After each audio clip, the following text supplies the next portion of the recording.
तो hello everyone, आज हम पढ़ने वाले हैं अपना next topic government of India act 1919 1919, ठीक है, जो कि आता है अपना क्राउन रूल के अंदर। सारे टॉपिक अभी तक अपने सारे के सारे टॉपिक जितने भी हम पढ़ रहे हैं वो सारे के सारे आते हैं क्राउन रूल के अंदर। जब तक 1947 नहीं आता तब तक अपना क्राउन रूल्स ही चलेगा, ठीक है, तो याद रखना। तो पहला क्या आया था, तो मॉन्टेग्यू चेम्सफोर्ड रिफॉर्म आया था, ठीक है, रिफॉर्म आया। इसके अंदर क्या आया था, बहुत सारी चीज़ें आई थी। ये जो चीज़ आपको दे रखी है मैंने, ये पूरी की पूरी यहाँ पे यहाँ तक ये सारी की सारी चीज़ इसमें आई थी। बट उसके पहले ये देख लो कि मॉन्टेग्यू कौन था। तो मॉन्टेग्यू था कि secretary of the state.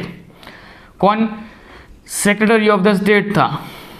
Chelmsford कौन था? तो उस टाइम पे इंडिया का वाइस रॉय था, याद रखना। उसके बाद एक चीज़ ये पूछते हैं कि ये आने के बाद इनको फोर्स में कब लाया गया, मतलब इम्प्लीमेंट कब कराया गया। तो ये डेट याद रखना, 1921 में इसको फोर्स में लाया गया था। मतलब ये जो कुछ चीज़ें आपको देखेंगे आगे पढ़ने वाले, इन सब को ऑन पेपर में लाना था 1919 में, बट पावर में कब लाए वो लोग, 1921 में, ठीक है। तो पहला चीज़ क्या थी कि divide between the central and the provisional, मतलब स्टेट्स जो लेजिस्लेटिव थे, मतलब सेंट्रल मतलब एक जहाँ पे वाइस रॉय बैठता था, बाकी उसके स्टेट्स मतलब कि जहाँ पे राजा रजवाड़े, ये लेजिस्लेटिव काउंसलिंग थे, ये लोग थे लेजिस्लेटिव वाले लोग थे, या जो एग्जीक्यूटिव लोग जो कहाँ पे काम कर रहे थे वो लोग। इनडायरेक्टली मोस्ट ऑफ 3-4 उस टाइम पे लाइमलाइट में थे। कौन कौन से थे? तो एक तो बंगाल, बॉम्बे, उड़ीसा, फिर उस तरह अपने जो नए नए पंजाब बनाया था वो पंजाब, फिर नॉर्थ वेस्ट के पार्ट सारे के सारे। तो इनडायरेक्टली बहुत सारे बन चुके थे। इनको कहा गया प्रोविजनल स्टेट्स, ठीक है, याद रखना। कभी भी अगर प्रोविजनल मैं बोल रहा हूँ उसका मतलब हो जाएगा कि स्टेट्स, कि इनडायरेक्टली मैं अगर वहाँ पे स्टेट्स बोल दूँ तो प्रोविजनल्स, और प्रोविजनल ना बोलूँ और मैं स्टेट्स बोलूँ तो वो आप समझ लेना, ठीक है, कि इनडायरेक्टली प्रोविजन का मतलब होता है स्टेट, इनडायरेक्टली आप ये समझ लो अभी के लिए, ठीक है। मेन पॉइंट आता है कि इन लोगों को डिवाइड किया गया, इनकी जो पावर्स थी उसको धीरे धीरे डिवाइड किया गया, क्योंकि सारी की सारी पावर्स आज तक सेंटर मतलब वाइसरॉय के पास सारी की सारी पावर्स थी, बट इनके पास कुछ ज़्यादा स्टेट्स की पावर्स थी नहीं वहाँ पे। तो उनको पावर देने के लिए थोड़ा डिवाइड किया गया। डिवाइड में एक चीज़ आई, क्या आया? डायरची। डायरची का मतलब होता है two double type of government, मतलब एक ही जगह पे डबल टाइप की गवर्नमेंट्स को रन करना, उसे कहते हैं डायरची, ठीक है। ग्रीक वर्ड है, इसके अंदर 2 सब्जेक्ट थे, ठीक है, 2 सब्जेक्ट, एक था ट्रांसफर्ड, दूसरा था रिजर्व्ड, ठीक है, क्या थे? Transferred and reserved. ओके, याद रखना ये टॉपिक्स वो हैं कि जो यहाँ से डिवाइडेशन हुआ था, dividing between the central and the states. उनके 2 पार्ट्स किए गए, रिजर्व्ड और ट्रांसफर्ड, और इनका नाम क्या दिया गया? डायरची, ठीक है। पहली चीज़ क्या की गई कि वाइसरॉय और द गवर्नमेंट ऑफ इंडिया के जितने इंसान थे, कौन इंसान? जो नॉमिनी होके आ रहे थे, राजा लोग थे, कुछ म्यूनसिपैलिटी वाले थे, कुछ यूनिवर्सिटी वाले थे, जो मैंने आपको लास्ट लेक्चर में यहाँ पूरा बताया था कि कौन कौन लोग होंगे जो नॉमिनेट होके आएंगे, वो लोग सब गवर्नमेंट ऑफ इंडिया वाले और वाइसरॉय वो सब किसके अंदर होंगे? तो रिजर्व के अंदर होंगे। इसके अंदर क्या क्या चीज़ होंगी? तो एग्जीक्यूटिव काउंसिल के मेंबर्स भी होंगे, जिसमें अपने सत्तू भैया भी थे, याद होगा, Satyendra Prasad Sinha, SP Sinha, first executive viceroy के पास जो बैठने वाला पहला इंसान इंडियन था, तो सत्येंद्र प्रसाद भैया, ठीक है।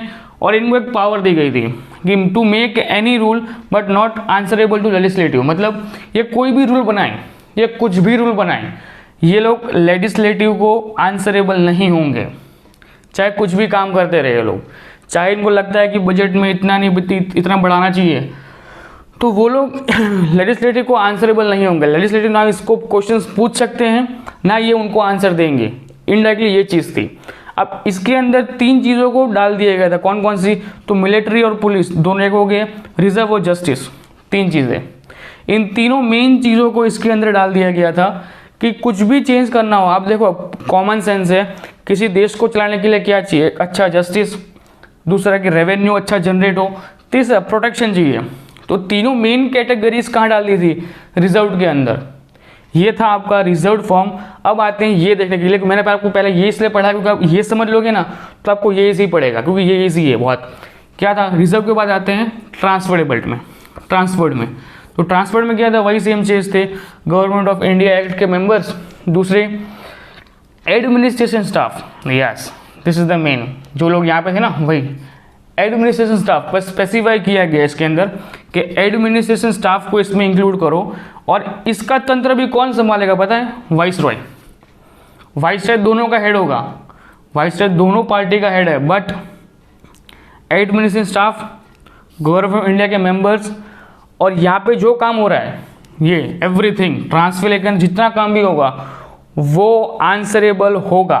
किसको? लेजिस्लेटिव को आंसरेबल होगा।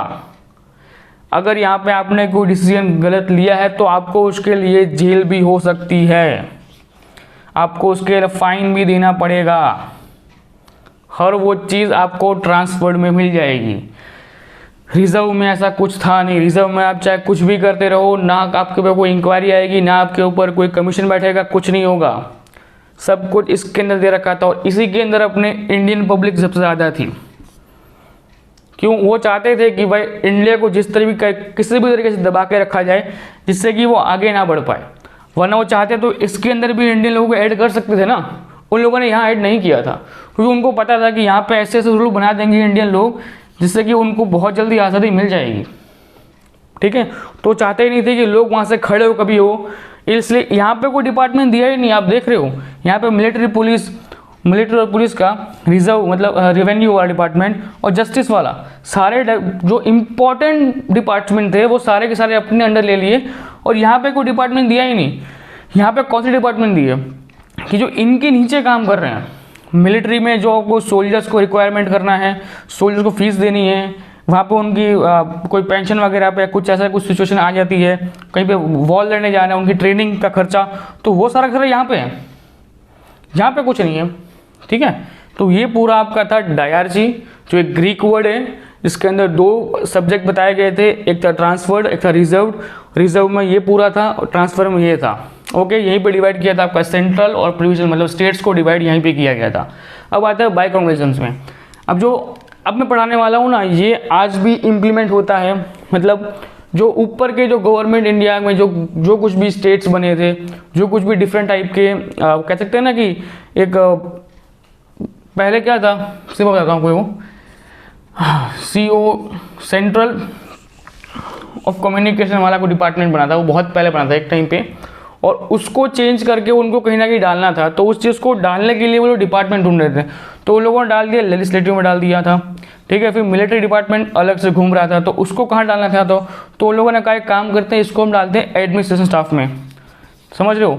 मतलब अलग अलग डिपार्टमेंट को इतना निचोड़ के खुद के प्रॉफिट के लिए इस तरीके से ऐड कर दिया था ना कि इनडायरेक्टली लास्ट में अगर आप कंक्लूजन निकालो ना, तो एक भी डिपार्टमेंट एक भी सही जगह पे नहीं था। मतलब अगर हेल्थ डिपार्टमेंट होगा तो उसका मेन काम क्या है कि पब्लिक की हेल्प करना और पब्लिक तक किसी भी तरीके से दवाइयों को आसानी से पहुंचाना। बट हेल्थ डिपार्टमेंट को आप ऐड कर रहे थे मिलिट्री वाले पोजीशन के अंदर। अब इनका काम लड़ना है, अब इनको आप ये भी बोल रहे हो कि आपको पब्लिक की सेवा भी करनी है। मतलब इनडायरेक्टली इतना घिचोड़ दिया था ना कि भाई सब लोग मिक्स हो चुके थे, कोई स्पेसिफाई अपने एक वर्क के अंदर परफेक्ट काम नहीं कर पा रहा था। ठीक है, उसको चेंज करने के लिए इन लोगों ने डिफरेंट टाइप के नाम यूज़ किए जो हम आज भी यूज़ करते हैं।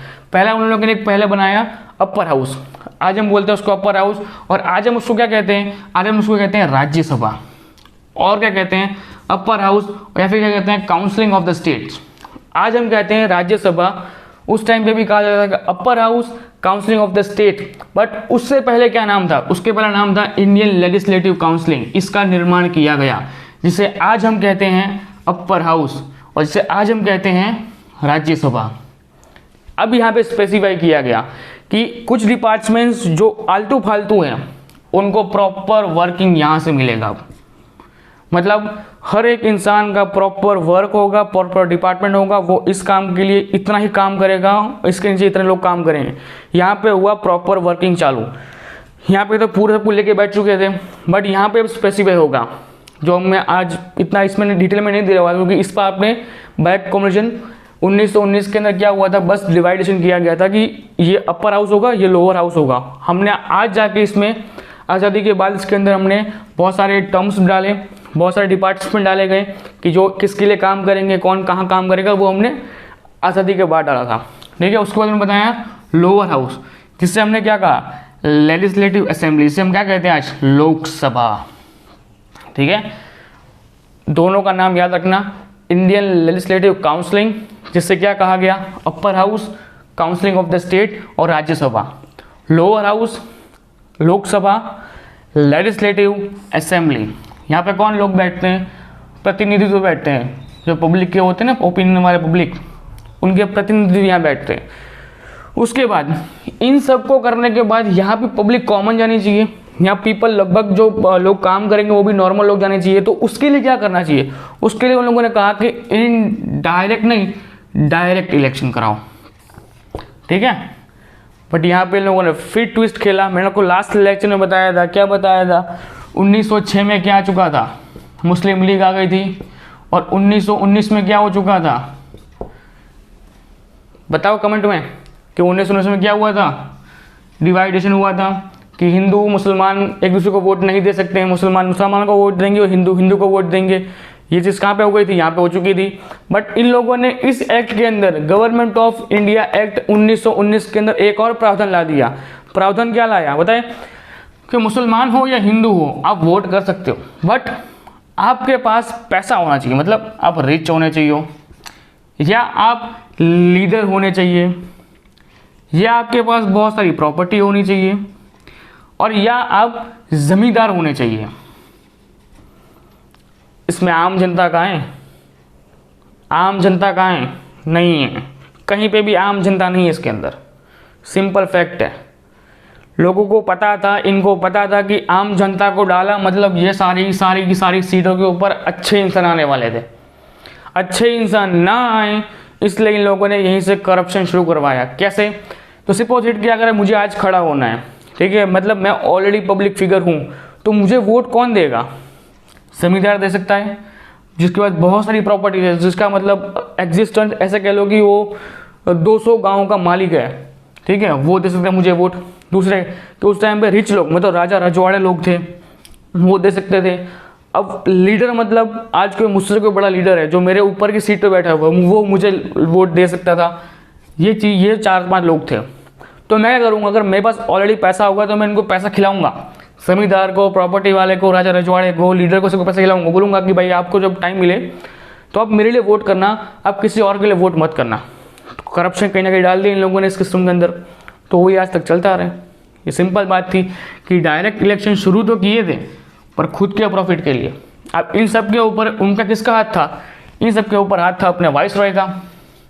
और वाइस रॉय ने कह दिया था कि अगर आपके पास पैसा आता है तो आप में से 2% मेरा होगा, मतलब जो हम कहते हैं, सिंपल सी बात है, जो उस टाइम पर चलता है वो सिस्टम, अपने को इतना नहीं पता। पर ये था आपका डायरेक्ट इलेक्शन, जिसके अंदर जो इंसान सिलेक्ट हो गया वो इंसान कहाँ जाएगा, या तो लोअर में या फिर अपर हाउस में, और वो डिसाइड कौन करेगा, आपका वाइस रॉय। कौन था उस टाइम पे, जेम्स फोर्ड, ठीक है, वो डिसाइड करेगा, वही इंसान वहाँ भेज सकता है। दूसरी चीज़ आई थी, मैंने आपको जिस दिन बताया था कि जब गवर्नर जनरल ऑफ इंडिया को चेंज करके वाइस रॉय किया गया था, तब कितने मेंबर्स को ऐड किया गया था, मेंबर्स को ऐड किया गया था। कौन से मेंबर्स थे कि जो वाइस रॉय को एडवाइस देंगे, मतलब वाइस रॉय को जब पहली बार पूरा इंडिया का वाइस रॉय बनाया गया था तब उसमें कुछ प्रावधान दिए गए थे, कुछ चीज़ें बताई गई थी कि आपको एडवाइस देने के लिए कुछ मेंबर्स होंगे। तो कितने मेंबर्स होंगे वो कमेंट में मुझे बताओ कि वो कितने मेंबर्स होंगे, ठीक है।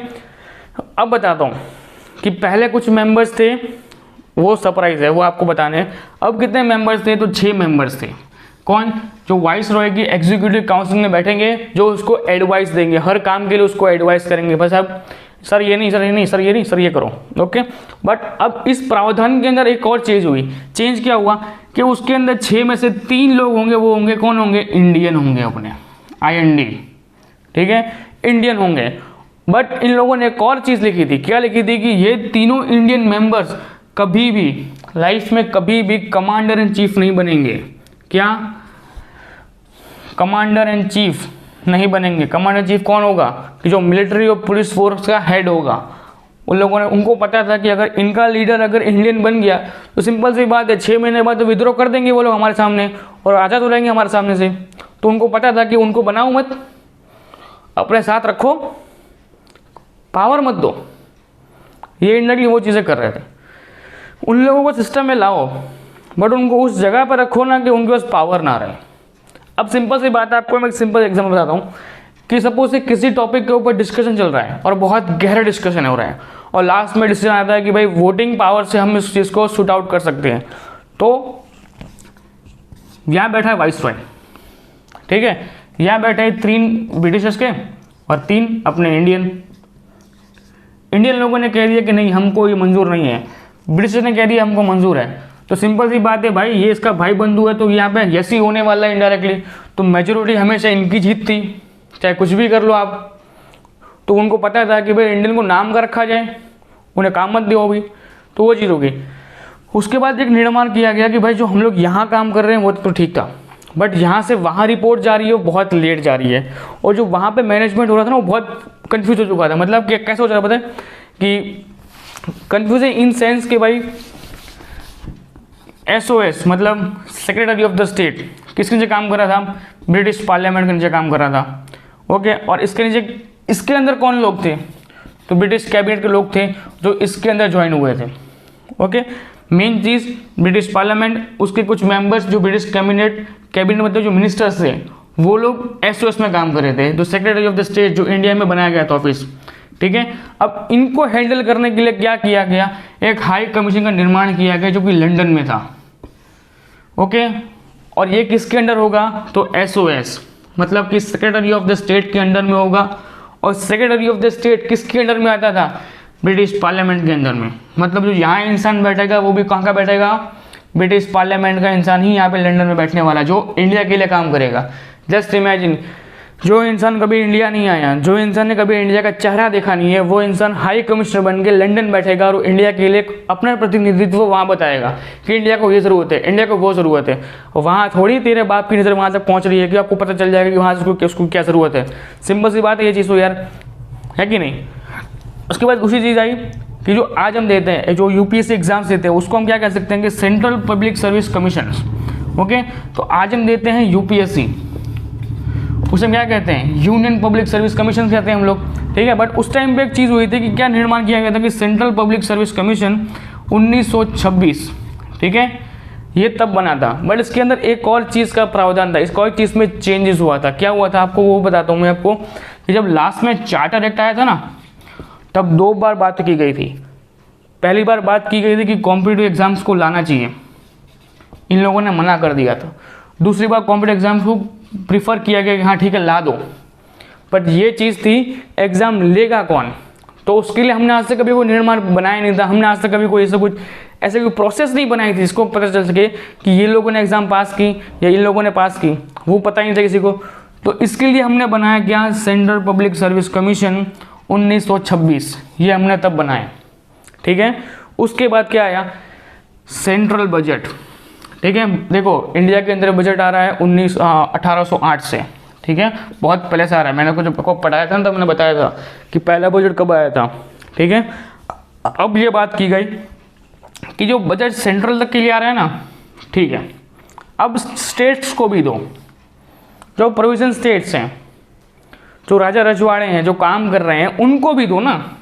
ये लोग क्यों वैसे बैठे रहे हैं, इनको बजट बनाने की पावर्स दो, तब उनको बजट बनाने की पावर्स दी गई, ठीक है। और लास्ट में क्या है पता है कि ये जितना काम कर रहे हैं ना, जितना काज हमने बोल दिया कि आपको ये करना है, आपको ये करना है, आपको ये करना है, आपको लोकसभा वाली बात, हाई कमीशन वाली बात, 3 मेंबर्स, ये अपर हाउस, लोअर हाउस, यहाँ पे रिजर्व वाला, ट्रांसफर वाला, डायरची वाला, ये आपका इम्प्लीमेंट करवाना, कौन करवाएगा, कैसे करवाएगा, ये सारी चीज़ें 10 साल के बाद रिव्यू होंगी। मतलब फॉर द चेकिंग, 10 साल के बाद इसका चेकिंग होगा। कितने साल के बाद, 10 साल के बाद इसका चेकिंग होगा हर 10 साल में कि भाई ये चीज़ें जो हमने इम्प्लीमेंट करवानी कही थी वो लिटरली सही बैठी या नहीं बैठी, वो हर 10 साल में होगा। बट यहाँ पे क्या होता है, ये आना कब चाहिए, अब 1919 में है तो कब आना चाहिए, 1929 में आना चाहिए, मतलब एग्जैक्ट 10 साल के बाद आना चाहिए। बट उसके पहले अपना क्या आ जाएगा, साइमन कमीशन। साइमन कमीशन आएगा, कब आ जाएगा, 1927 में आ जाएगा, ठीक है। वो हम पढ़ेंगे साइमन कमीशन नेक्स्ट लेक्चर में। अभी के लिए इतना ही, गवर्नमेंट ऑफ इंडिया एक्ट 1919, ठीक है। मिलते हैं नेक्स्ट लेक्चर में। जय हिंद।